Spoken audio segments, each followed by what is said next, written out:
Shalawama,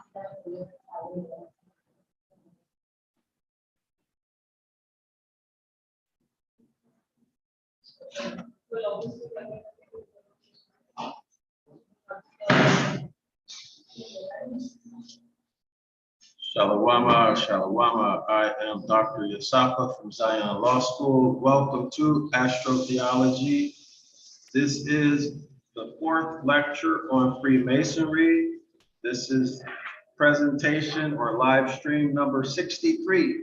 63. We have over 100+ hours of astrotheology presentations. So welcome, especially to everyone who's been here from the very first presentation. You know who you are. And then also welcome to those who are who haven't been here from the beginning, but who've still been consistent. So welcome, welcome, welcome, welcome. And if you are new here, a special welcome to you also.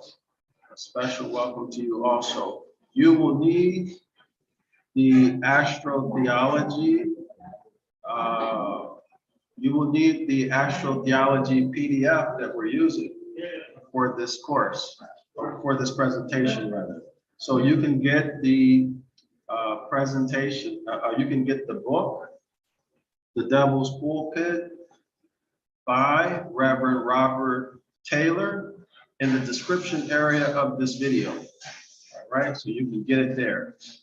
Again, you will need the PDF. So be sure to click on the link in the description area of the video and make sure you download it and print it as soon as you can. All right, print the video as print the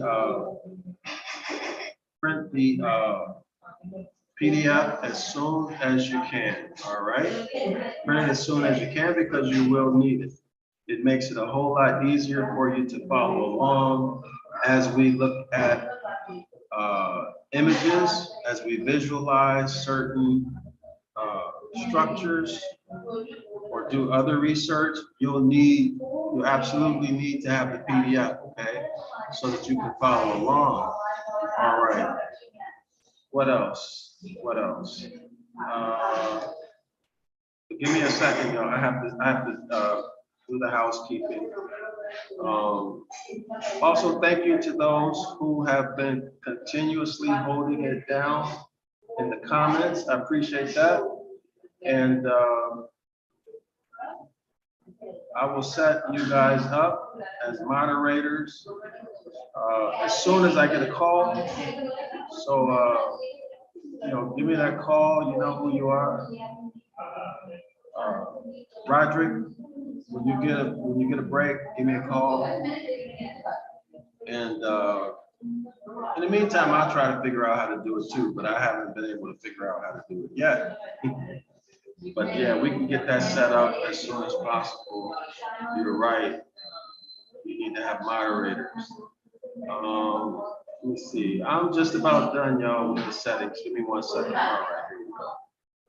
Just got to do one more thing and then we'll get started. So while I'm doing this with the settings, call your friends, text somebody, call somebody and say, hey, the astrotheology live stream is happening now, so that they'll know, okay? Because this is really, really good stuff and you won't get it anyplace else.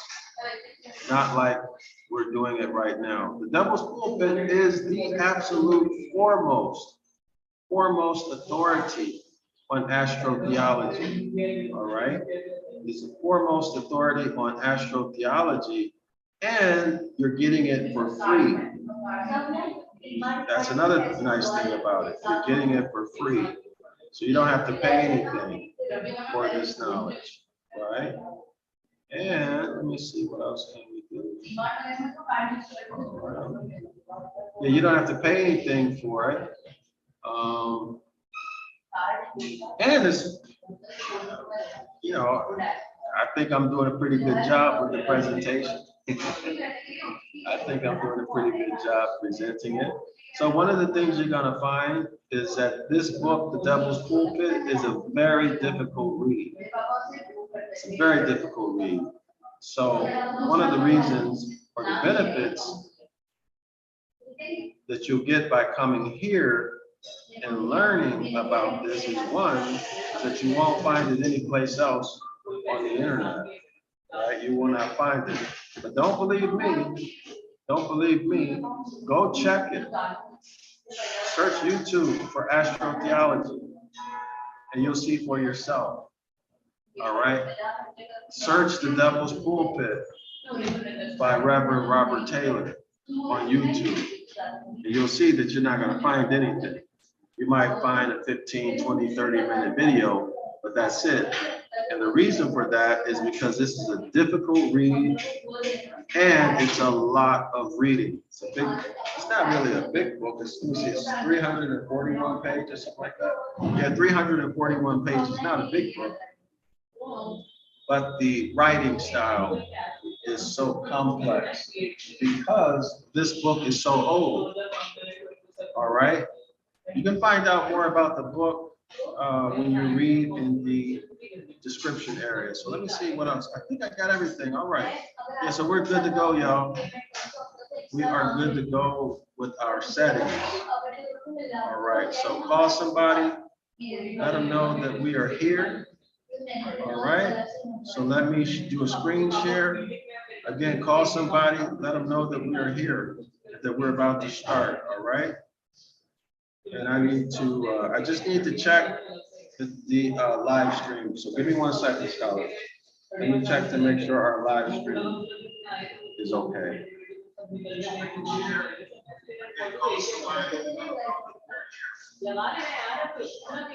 All right, so y'all have to forgive me for the noise I'm in the lobby of a hotel. So best I can do right now, I have not found an apartment yet. All right. So here we go. Here we go, y'all. Let's get going. So we're going to start on page 283. This is page 283. Remember from yesterday's lesson, we talked about Z, the letter I, the number 1, and how the letter I became Z. The astronomy of it, okay, the astronomy of it. So now let's take a look at the astronomy of the number 3. We'll take a look at the astronomy of the number 3.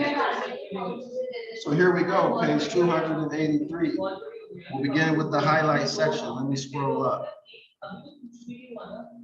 All right, so here we are.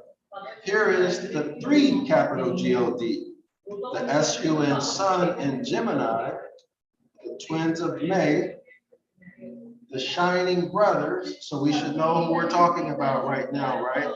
Gemini, these are twins, and we have 2 brothers. We automatically associate that with Castor and Pollux. Castor and Pollux. These were the administrators, or are the administrators. We're talking astrology here. Astrology. These were the administrators of law and equity. You all remember that? All right. If you don't remember that, go back and review. You'll find this somewhere around page 92. Okay, you'll find information on page 92 about Castor and Pollux. These were, again, the administrators of law. Administrators of law and equity. All right, law and equity. So go back and do your research if you do not recall that, scholars. Second point about Castor and Pollux. They are associated with the Knights Templars. Okay, so go back to page 92 and do your review if you do not recall this information. So everything is about correlations, connections, associations. So let's continue with the paragraph. 3. Here is the 3, capital G-O-D. The Sun in Gemini, the S-U-N in Gemini. The twins of May, the the shining brothers. Now remember, these are stars. Castor and Pollux are stars. This is the astronomical meaning. Okay? Castor and Pollux, of whom one represented the human, again, one of the twins represented the human, and the other twin, the divine nature in the person of Christ. Let's repeat that. One of the twins represented the human, and the second twin represented the divine nature in Christ. So there's flesh, human, and then there's the divine nature in Christ. In Christ. All right, let's go to the next paragraph. Let's continue to the next paragraph. Castor was the human. Again, scholars, Castor was the human. Castor was the human. And by the way, if you want to know how to remember this memorization technique, count the number of letters in Castor. You'll see that how many are there? 6. How many are there in human? There are only 5. In Pollux, there are also 6. So we cannot use counting the number of letters because one is, well, both are 6 and one is 5. Anyway, so it doesn't work for this one, but it'll work for something else. I don't want to spend a lot of time on the association, but there is a memory technique that you can put to that. But let's continue, okay? All right, Castor was the human. Pollux was the divine nature. Now here's an easy way to remember. Here's your memorization technique. All right, take a look at the P. P in Pollux, look at the highlight, scholars. P in Pollux, D, the letter D is an upside down P. Everybody see that? D is an upside down P. There's your memorization technique. Very simple, very, very simple. So Pollux is the divine nature. P and P upside down. All right, P, divine nature, upside down P. Simple, simple, simple. Let's continue. Castor was the human. Pollux was the divine nature. And so great. Excuse me. All right. So great was their love for each other that Pollux was not content with his own immortality. In other words, Pollux was unhappy that he would live forever, but his brother Castor would not. Why not? Because Castor is human.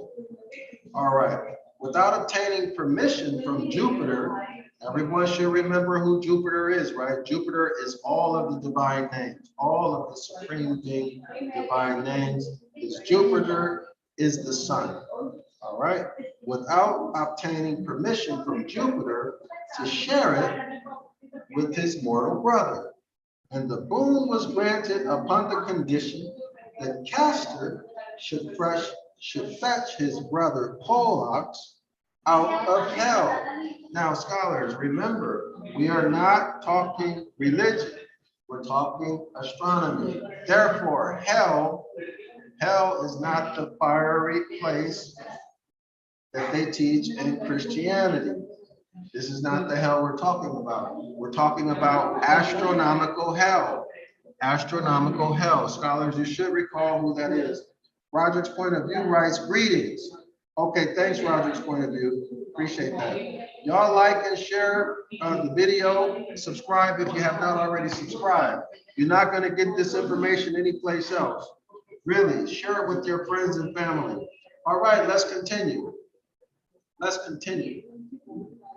That Pollux was not content with his own immortality without obtaining permission from Jupiter to share it would be his immortality or everlasting life with his mortal brother. And the boon was granted upon the condition. In other words, it appears that Castor would be given eternal life or immortality upon the condition that Castor should fetch his brother Pollux out of hell. This is astronomical hell, not theological hell. How? By coming down from heaven to convert him. Him is Castor. That is to turn him up. That is to turn Castor up and to stand in Casper's place. So that the one was to be in heaven and the other in hell. Again, let me repeat that. So that one of the 10 twins would be in heaven and the other twin would be in hell. This is not religious hell. It is not religious heaven. Okay? We're talking astronomy, astronomical, astrology. Okay? All right. So scholars, you should already have associated astronomical heaven and astronomical hell. We've looked at those illustrations many times. So you should already have those images in your mind, and you should be anticipating what the author is going to write in the next paragraph. Let's continue. All right, next paragraph. Let me highlight it. All right, here we go. Here then is Castor, a pretty little spark, about the 19th of May. So again, Castor is a star. It's a little star. You can see it as a little tiny spark. When? You can see Castor in the sky on the 19th of May, or around the 19th of May. Observe Castor's history. He whirls himself round on his axis. So you can imagine a little star, a little spark in the sky, swirling around in a circle on its axis, with a very little ascension to height of the tropic. All right, so what is that saying? What is that saying?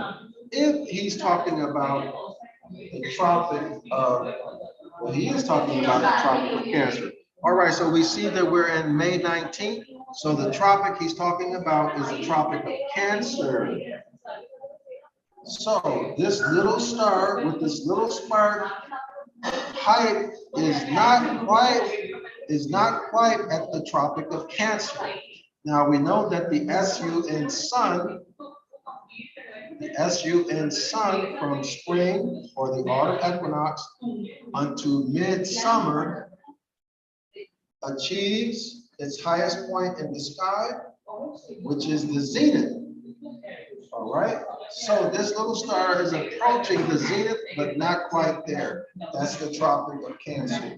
Let's continue. He swirls himself round on his axis with very little ascension to the height of the tropic, from which you trace this quadrant of a circle resting on the equator at the point of the autumn equinox. Thus, let me turn the page here.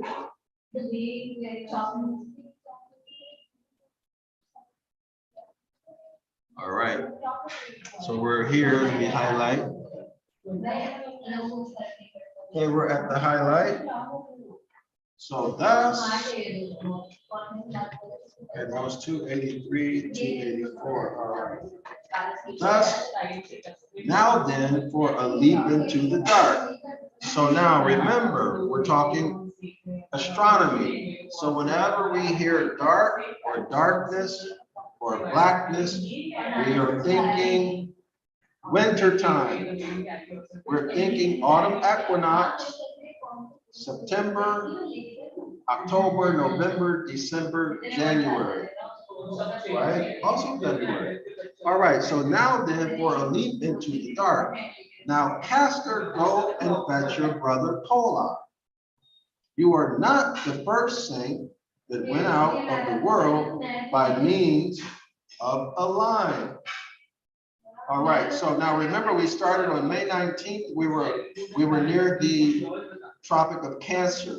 approaching the zenith. Now we're in the autumn equinox. We're in fall. Now the star is closer to the equator. All right, so now the Castor star is closer to the equator. So let's go ahead and visualize.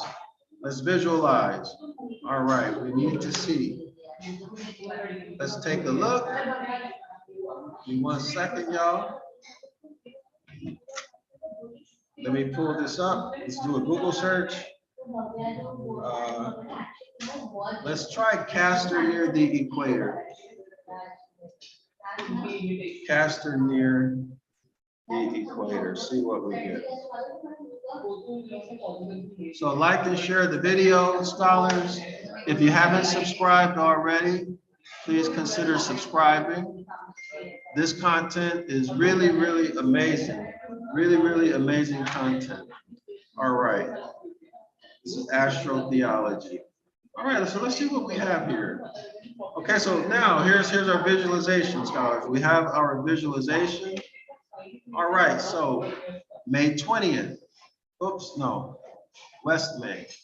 All right, so here we see our 2 little stars, right? But that's really not a sufficient visualization. Let's see, what is this one? All right. So we see this is not it. We need something that has the celestial equator. So let's scroll through it a little bit. This is the fun part, at least for me.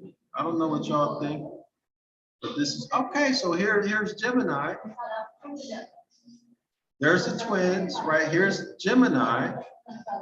Here's Gemini. Here's Castor and Pollux.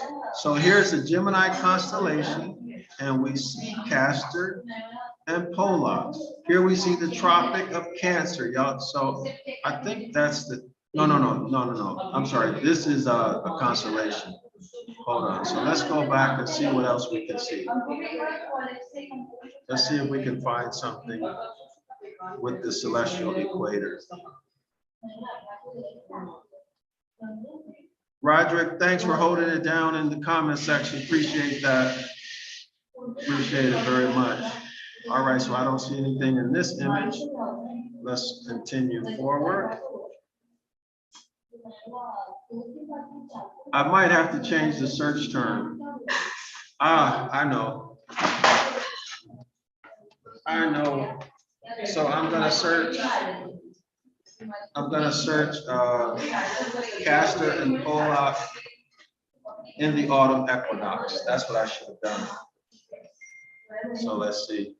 Castor in autumn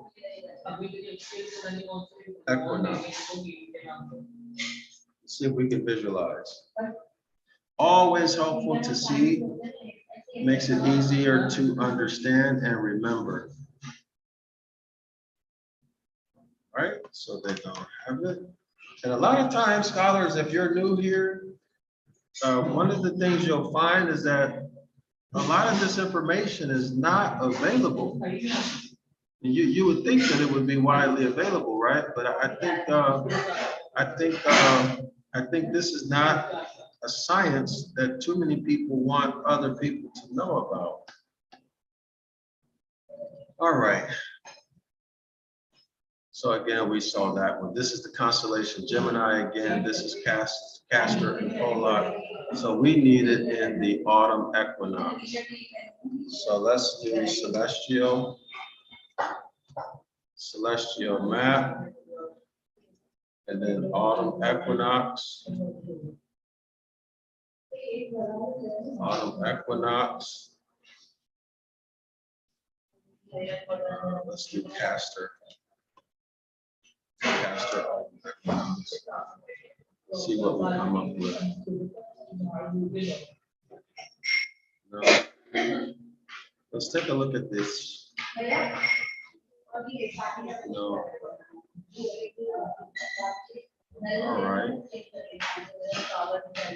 So let's see, y'all. We won't spend too much time. I think let's see, what do we have here? All right. No, we don't have it. All right. So I'm sure they probably have some books that you can get or buy that I don't know about yet.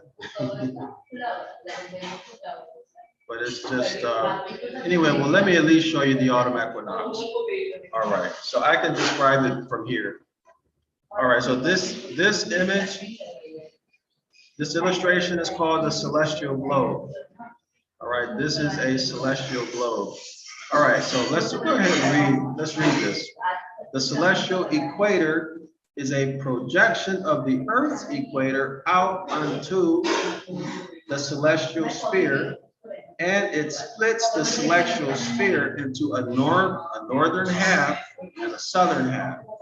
The ecliptic is apparent, or is the apparent path of the sun around the Earth. Now, let's take a look. So here's the ecliptic. Okay, we're not interested in the ecliptic now. That's the sun's orbit. Here's what we're interested in.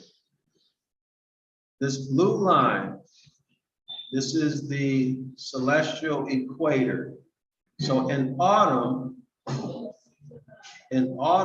September 21, this purple dot here where the cursor is, this is the autumn equinox.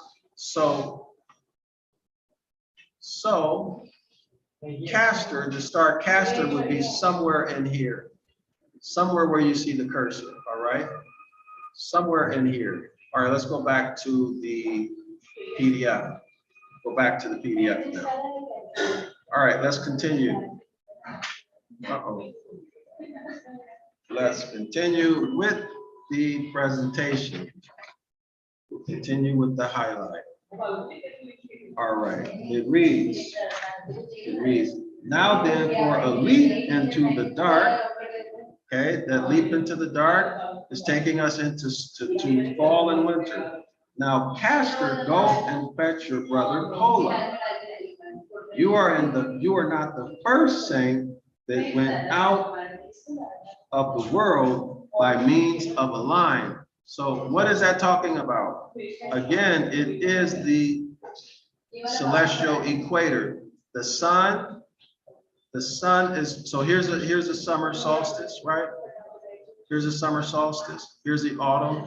Okay, the sun is going to cross this equinox. All right, well, I'm sorry, the celestial equator is going to go beneath or under the celestial equator. This is what the author is talking about. Let's continue.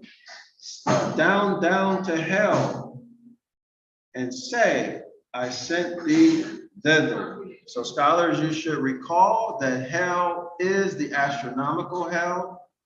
This is the deepest part of winter, So let's continue. That would be December 21st and 22nd, scholars, if you recall. So we begin with the highlight. See him passing through what remains of September. Him is the sun, or is the, hold on there. Oh, in this case, him is the star. See him passing through what remains of September, getting into October. Thicker, deeper, darker grow the days.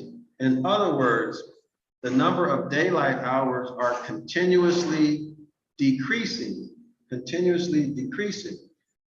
This is hell itself.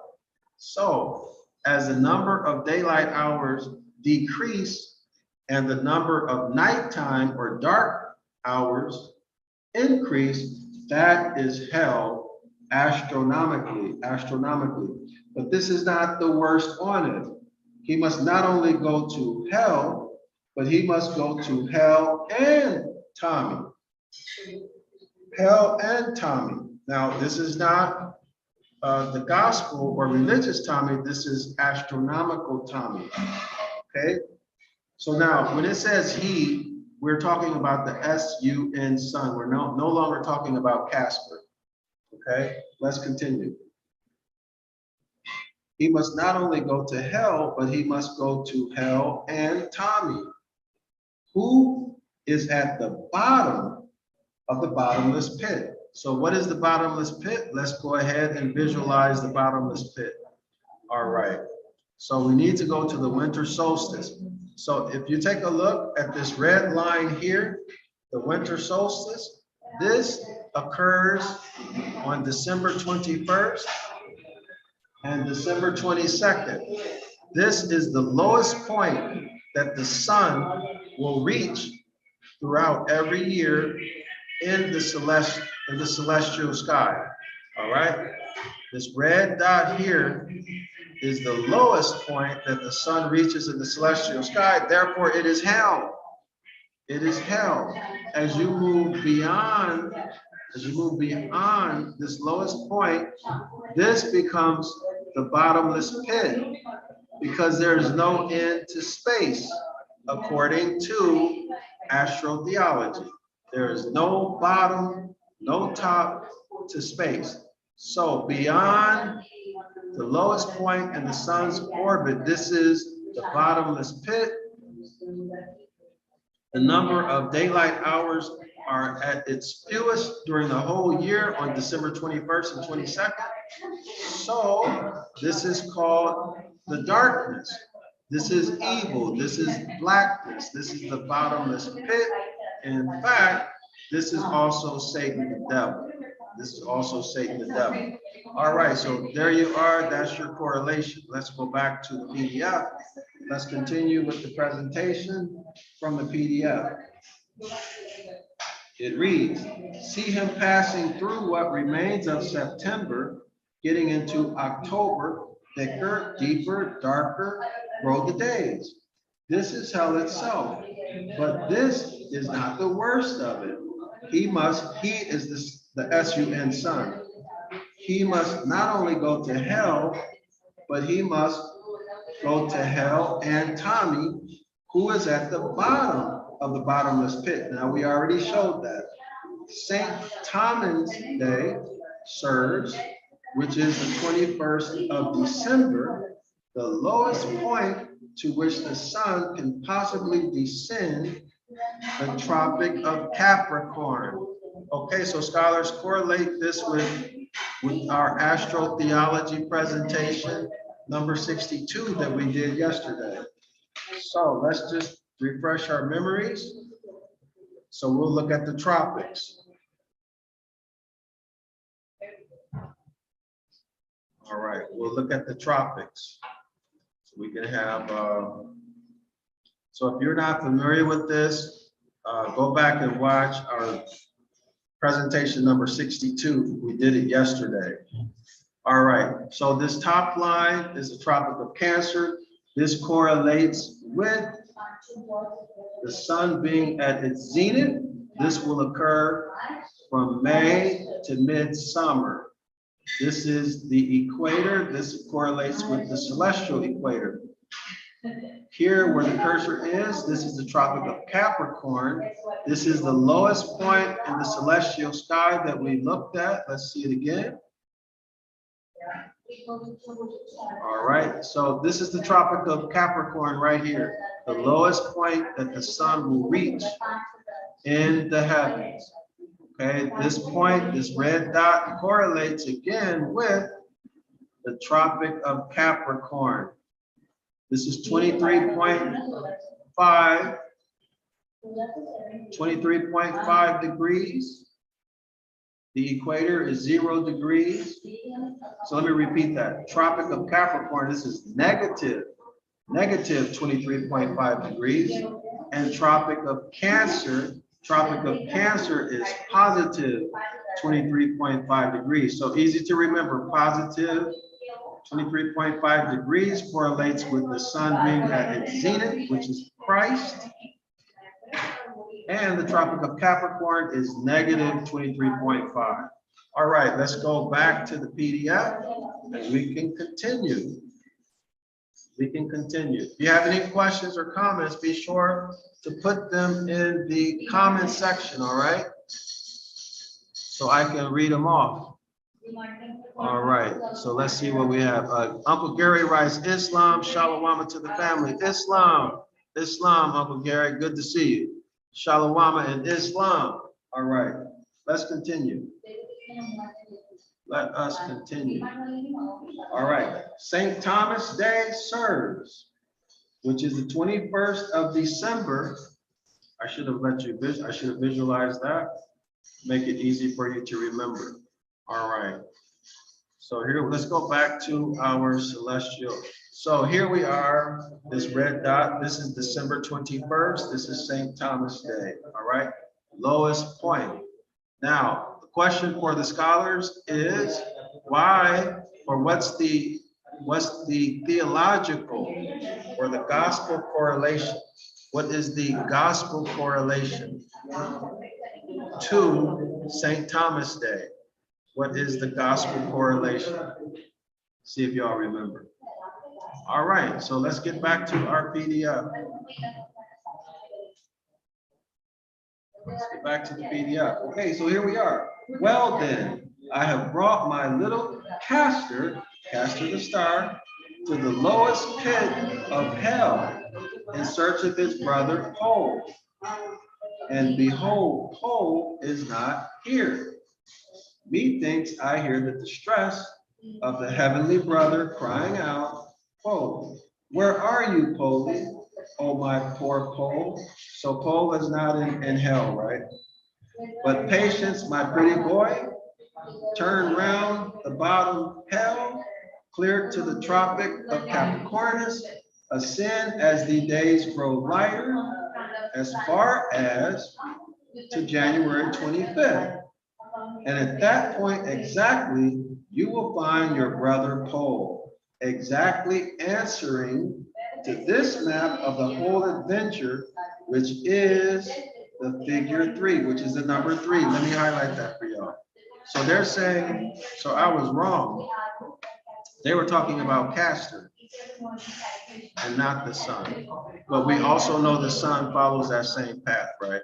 Y'all see that? It says exactly answering to this map of the whole adventure, which is the figure 3. All right, so what are we automatically knowing by that? What he's saying is that the trajectory of Castor makes the number 3. That's what he means.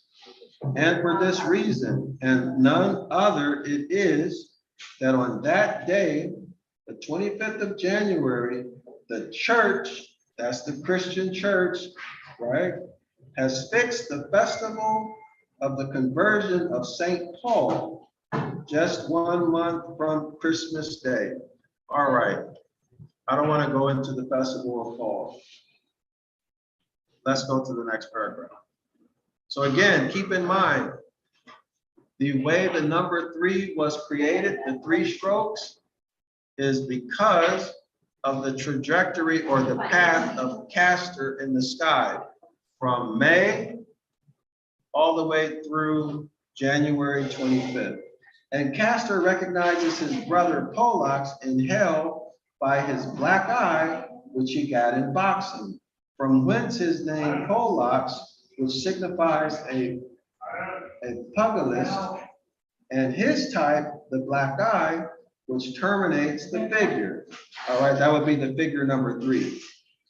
And it is even none other than the capital God Pollux, defined by the black eye as being bruised, whom Christ in the 4th chapter of Luke declares himself to deliver.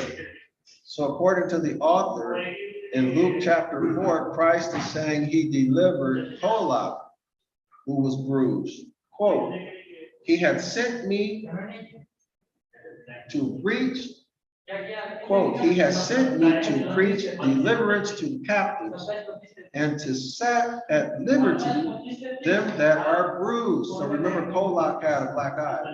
And if you go to hell, remember we're talking astronomy, right? You must look to get bruised too. Or depend on it, you'll have to box Harry. Now that's something from the 1800s. I don't know what that means. Before you get out again. All right. So now let's go into how this number 3 how the strokes that create the number 3, this is the Arabic number 3, right? The highlighted part here. Let's take a look at how the number 3 came about. The two dots then of the figure 3. So the 2 dot would be the one at the top and the one at the bottom. Let me blow this up, y'all, so y'all can see it better. I try to, let's see. Let me see if I can get it. We're okay. Yeah, we're on page 204. So let me see if I can find it for y'all so you can see it. Oh, here it is. So you see this dot right here where the cursor is? I believe this is what the author is talking about. This dot right here, and then this dot right here. So this may be Castor, this dot, and this dot right here may be Pollux, and then this is the trajectory or the path that Castor took in the heavens, remember, starting at May, springtime, going to the autumn equinox, going below. So this line right here, I bet you this line is the equator. This is the equator, so Castor goes below the equator, right? After the fall equinox. And somewhere in here is December 21st. And over here, where the cursor is right here, this would be January 25th. Let's see if I'm correct. The 2 dots then of the figure 3, or the number 3, are the one, the summer. All right, so this is the summer. And the other, the winter sun. So the top is the summer sun, the bottom is the winter sun. Okay, so I was not wrong. He's tracing the sun, right? And Castor. All right, so let's continue. The other, the winter sun. The break being the line of the equator. So here's the break. That's the line of the equator. Let's take a look at it in our celestial map. Let's take a look at it in our celestial map. All right, so here we are, spring equinox. Okay, spring equinox, summer solstice, autumn equinox.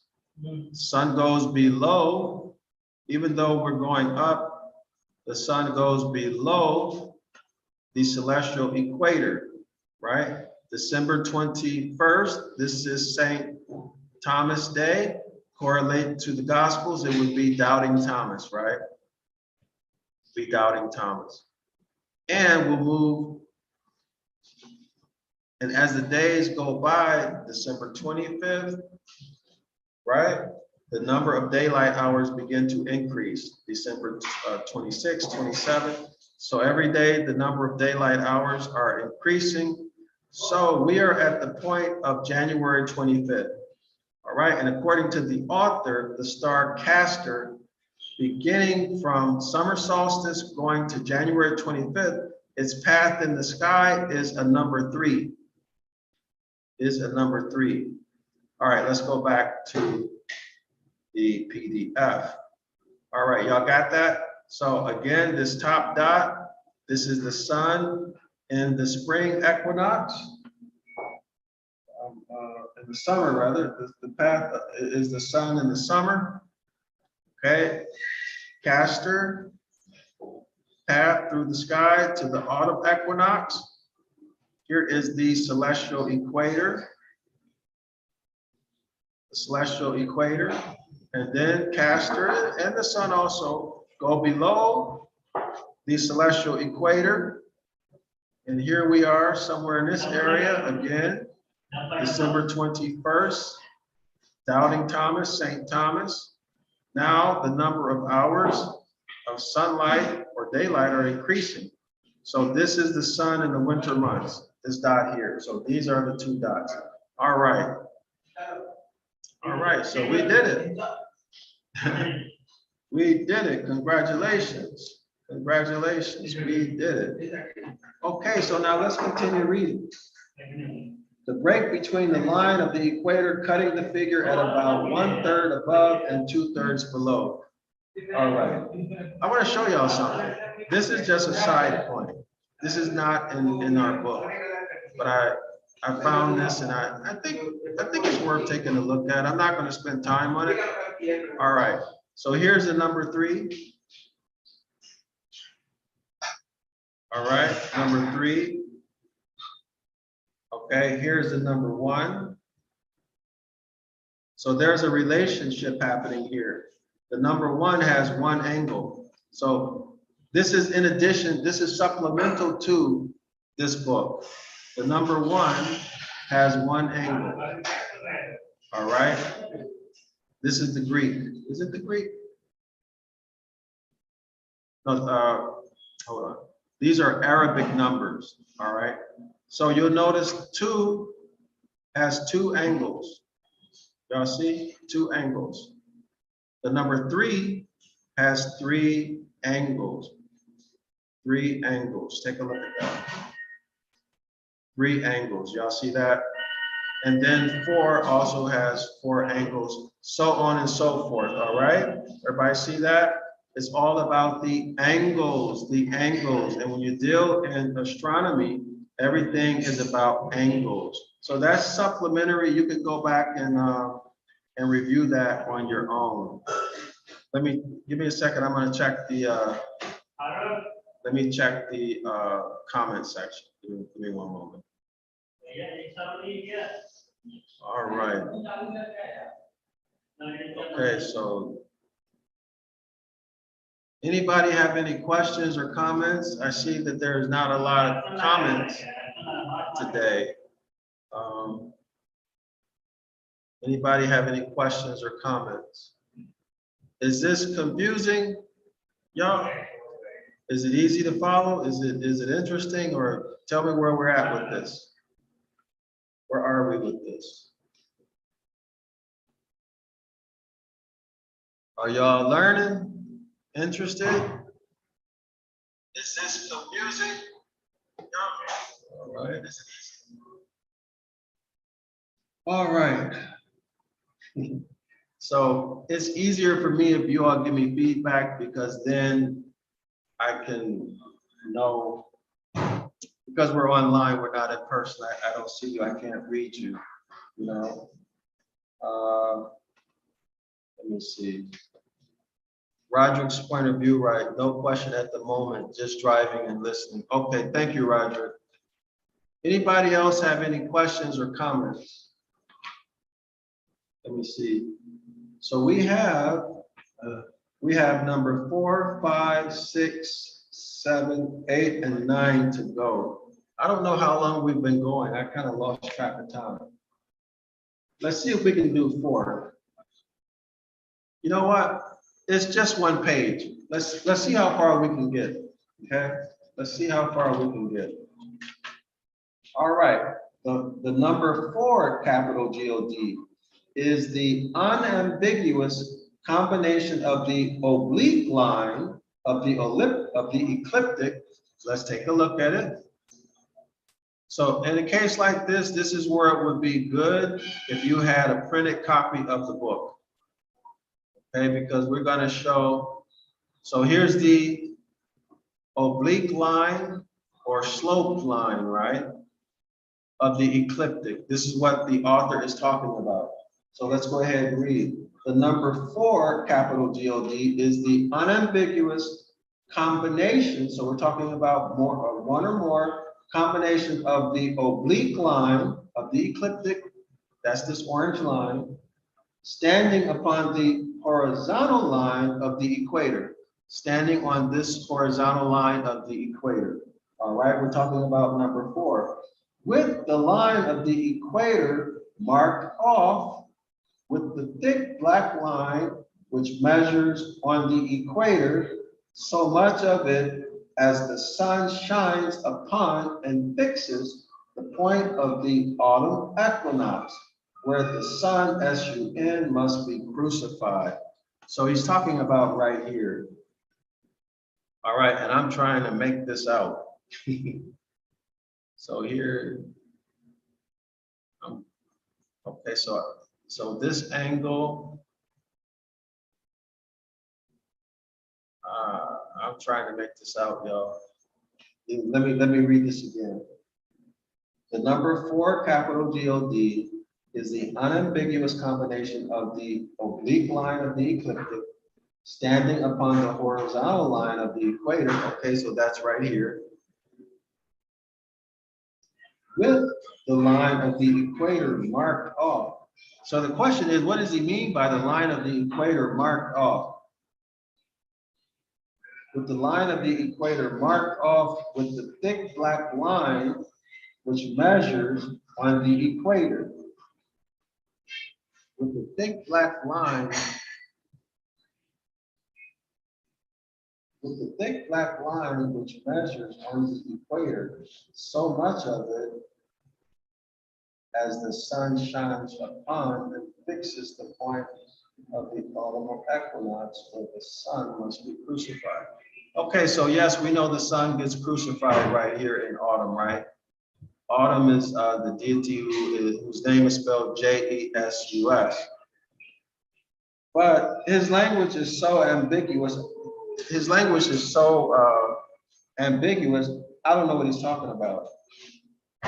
He writes here, with the line of the equator marked off, with the thick black line which measures on the equator, so much of it as the sun shines upon and fixes the point of the autumn equinox where the SUN sun must be. I don't have a clue what he's talking about. Other than we see here,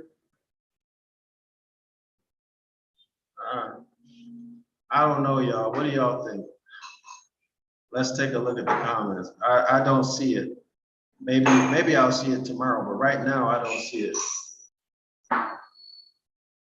So I can see this being, I'm not seeing it. Maybe this is what he's talking about. Y'all see this? Maybe that's what he's talking about. I don't know. That's the only 4 I see. I see a 4 this way. Y'all see it, right? But I don't know what he means by with the line marked off. But I do see a 4 if you include the line of this angle, right? This does make a 4. Y'all see it? That's the only thing I can make out of it. His language is too ambiguous. All right. You know, that might be what he's talking about, because this right here is below the celestial equator. This angle is below, see? The sun here is below the celestial equator. So this is the 4, y'all, from what I can see. This is the 4 right here. This is the number 4. Everybody see that? Right here. There it is. That's the number 4.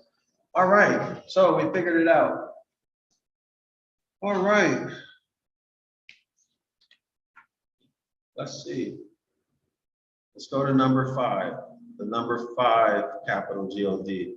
So for scholars, those of you who may be new, you should recall, or I want to update you that there is more than one capital G-O-D. There's more than one capital G-O-D, contrary to what you have been taught in your Hebrew Israelite camp, your Christian church, etc. Okay. Give me 1 second, y'all. Hold on.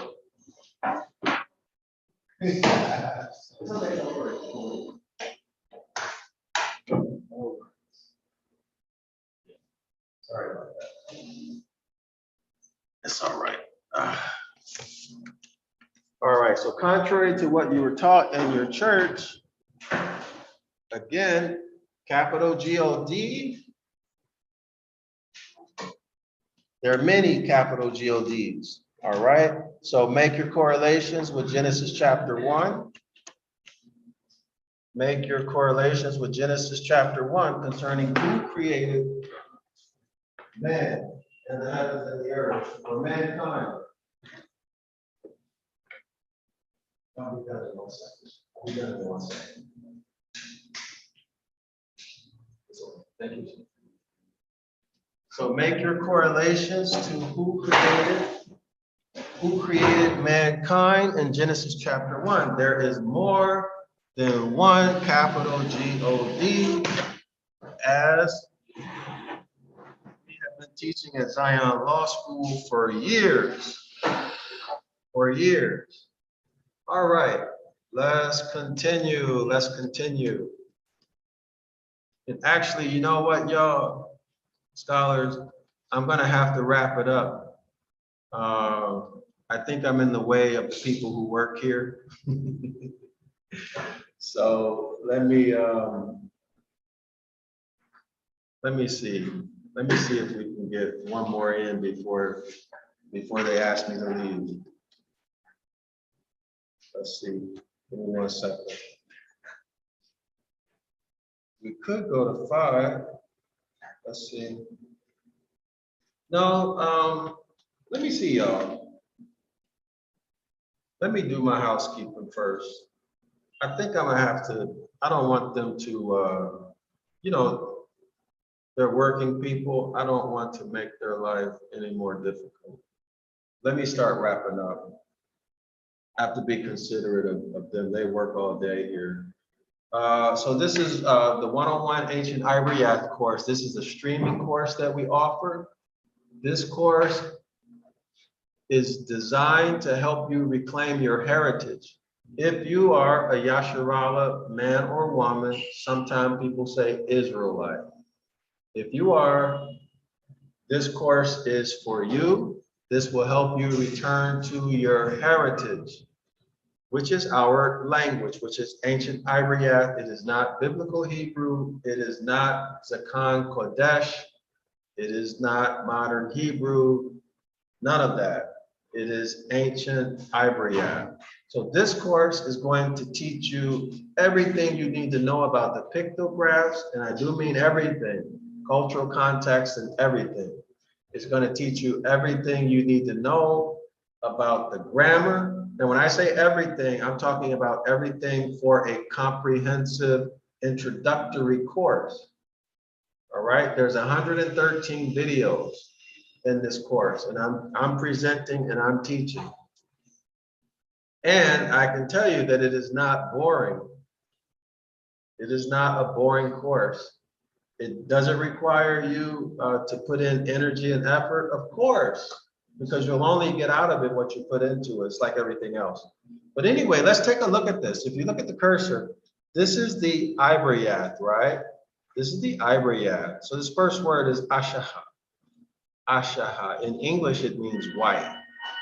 All right. So you're going to learn how to read. You're going to learn how to read this as you go through the course. All right. So you'll get not only the pictographs, you get how to pronounce the words. You're going to get Ibaryath word studies and so much more. You're going to get a lot of background information. This is a phenomenal course. And of course, you're going to get the grammar, parts of speech, all of these type of things. So all of the skills that you saw the author use in this book, you'll learn those same skills. You'll be able to do what I do on a daily basis and what you have witnessed with your own eyes, the author doing in this book, The Devil's Pulpit, how he completely pulled the skirt down off of the Gospels, off of the New Testament. So you'll be able to do that too by learning etymology, all right? Etymology and grammar. In other words, you're going to learn how to read. So this is going to help you with your English reading skills too. So you really need to have this. And why? We do this every presentation, okay? And it's something that I have to do. If there's anybody who doesn't want to hear it, we'll go somewhere else, all right? Go somewhere else, okay? So this is Amplified Bible. This is Jeremiah chapter 8, verse 8. It reads, now I'm going to read this to show you why you should subscribe to the 101 Ancient Ibaryath course. It reads, how can you say we are wise and the law, that is the instruction or the commandments of the Most High is with us. How can you say that? And how can you say we are learned in its language? What language? Ibaryath, not Zakon Kadesh, not Biblical Hebrew, not modern Hebrew. Those are young. Those are not ancient languages, okay? They're made up. How can you say we are learned in ancient Ibaryath and the Most High's teachings, which are his instructions, which are also called commandments and laws and statutes and all of that stuff, right? How can you say these things? You don't even know the language. You don't even know ancient Ibaryath. How can you say it? Behold, the truth is that the lying pen of the scribes have made the Most High's law, his commandments, his instructions into a lie. That's right. That's what your ancestors did to you. Your ancestors wrote lies in our records. They wrote lies into the law. And now they got you following religion. Whereas before you were not following religion. How do I know that? It says here, take a look, focus. The lying pen of your ancestors, those scribes, that would be the dark priesthood, has made the law into a lie, a mere code of ceremonial observances. By definition, ceremonial observances are religion. So what religion? Very simple. Jeremiah was a contemporary, or he was a young man at the beginning of Babylonian captivity when he gave us this warning. So what religion came during or shortly after Babylonian captivity? It was Judaism. According to historians, it was Judaism, and then Christianity, and then Islam, according to historians, right? So our ancestors wrote these lies and created religion. Before that, we were not in religion. Y'all see that? Clear as day. So we need to get out of religion. So what's the way out of something? The way out of something is do the reverse of what you did to get into it, right? In other words, learn ancient Ibaryath so that you can identify these lies. At Zion Law School, we call these lies Jeremiah 8:8 occurrences. It's a nice way of saying lies or deception. Jeremiah 8:8 occurrences. You'll be able to do that when you enroll in this course. Once you get subscribed into this course, you can complement this with coming to our Saturday, 10 a.m. Eastern Standard Time, live online class, where we actually use the content in this course, all right?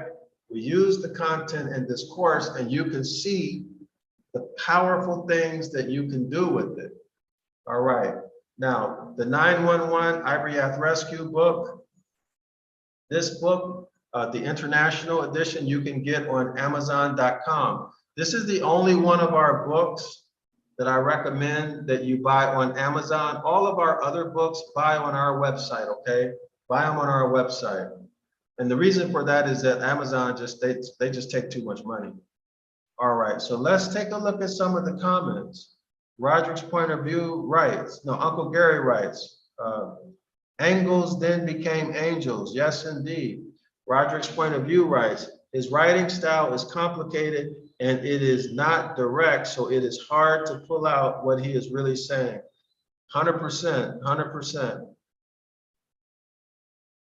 100%. Okay, Uncle Gary writes, there has to be more than one. Each has a different role. Roderick's point of view writes, okay, Uncle Gary writes, example, capital G-O-D, L-O-R-D, and capital L-O-R-D, capital G-O-D. Also, one capital G-O-D spoke things into existence, while others had to physically make things to bring them to exist. Okay, very good points, excellent. Oh, by the way, I almost forgot about this. I have a Cash App now, scholars. If anybody wants to provide financial support, if you like the work that I'm doing, you want to support my work, especially the Torah, especially writing the rest of the books, the grammar books, completing the Deuteronomy chapter 28 series, you can send a Cash App donation, $ Dr. Yasapa, the highlight right here, all right? $ Dr. Yasapa, or you can send it by PayPal. This is in the description area of the video. Also, the link to the 101 Ancient Ibaryath course, to subscribe to that, it's only $10 per month. So that, I mean, that's basically free, y'all. What else can I do? All right, Saturday, 10 a.m., that's 506 the curses. The highlight here, the link is here. And then our recommended book list. Okay, so there's links to the Dr. Yasapa, Ibaryath and Aramaic and English Verbal Roots Lexicon. So if y'all want to support me, and if you want to learn more to help you reclaim your language, buy this book. All right, let's skip down. So introduction to Phoenician Hebrew 101.